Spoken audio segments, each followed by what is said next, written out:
Qisqacha aytganda, insoniyat gunoh tufayli ruhiy jihatdan bankrot bo'lib qoldi. Odamlar o'z kuchi bilan chiqib keta olmaydigan chuqurlikka tushib ketdi.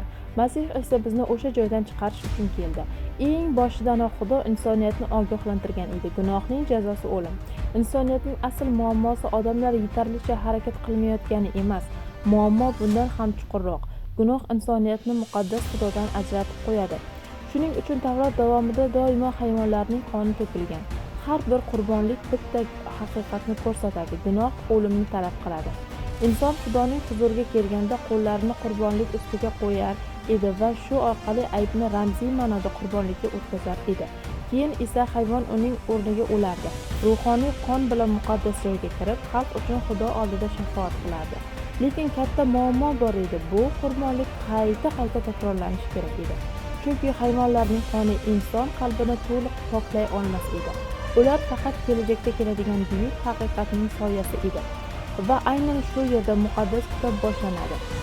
Xudoning ruhi Maryamga tushdi. Xudoning o'g'li inson tanasida bu dunyoga keldi. Shunchaki navbatdagi payg'ambar sifatida emas, oddiy inson sifatida emas, balki dunyo gunohlari uchun mukammal qurbonlik bo'lish uchun keladigan zot sifatida.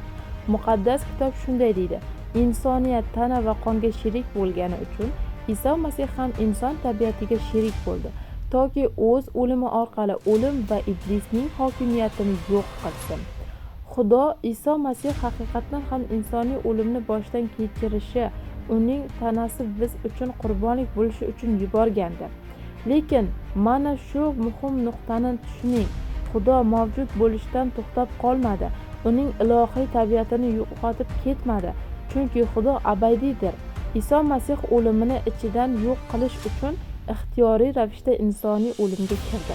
Muqaddas yozuvlarda aytilishicha, u o'limidan keyin Nuh davridan beri kutayotgan ruhlarga g'alabasini e'lon qildi. Keyin esa o'lim ushlab qola olmaydigan voqea yuz berdi. 3-kuni qabr ochildi, Masih tirildi. Lekin oddiy tana bilan emas, ulug'langan tana ular bilan birga ovqatlandi. Shu bilan birga u yopiq eshiklardan o'tib kirardi va ko'z oldilarida birdan g'oyib bo'lardi. Shuning uchun Maryam unga tegmoqchi bo'lganida Iso Masih shunday dedi: "Menga tegmang, chunki men hali otamning oldiga ko'tarilganim yo'q." Nega? Chunki u haqiqiy oliy ruhoniydir. U o'z qoni bilan samoviy muqaddas joyga kirishi va insoniyat uchun Xudoning huzuriga yo'l ochishi kerak edi. Shuning uchun Masihning qurbonligi tarixdagi boshqa barcha qurbonliklardan farq qiladi. U bir marta va abadiy keltiriladigan qurbonlik edi. Va mana, musulmonlar uchun muhim savol: agar o'rinbosar qurbonlik butunlay rad etilsa, nega hanuz hayvonlar qurbonlik qilinadi? Nega qurbon hayiti nishonlanadi? Nega qon to'kish tushunchasi hanuz diniy amaliyotning bir qismi bo'lib qolmoqda? Chunki qadim zamonlardan beri Xudo insoniyatga bir haqiqatni ko'rsatib kelgan: gunoh o'limni talab qiladi. Va eng hayratlanarli qismi shuki, muqaddas kitobga ko'ra, iymonlilar ham tirilishdan keyin ulug'langan tana oladi. O'lim hikoyasining oxiri emas. Masih shunchaki o'lmadi, u o'lim ustidan g'alaba qozondi. Shuning uchun eng katta savol kim bahsda g'olib bo'ladi emas. Asl savol, siz Xudodan haqiqatni sizga ochib berishini so'rashga tayyormisiz?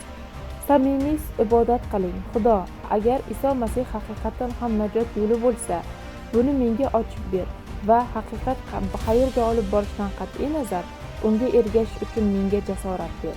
Chunki agar Masihning qurbonligi haqiqatan ham najotning yagona yo'li bo'lsa, bu haqiqatni yo'qotish juda katta yo'qotish bo'ladi. Abadiyat haqidagi suhbatlar uchun kuzatib boring. Obuna bo'ling.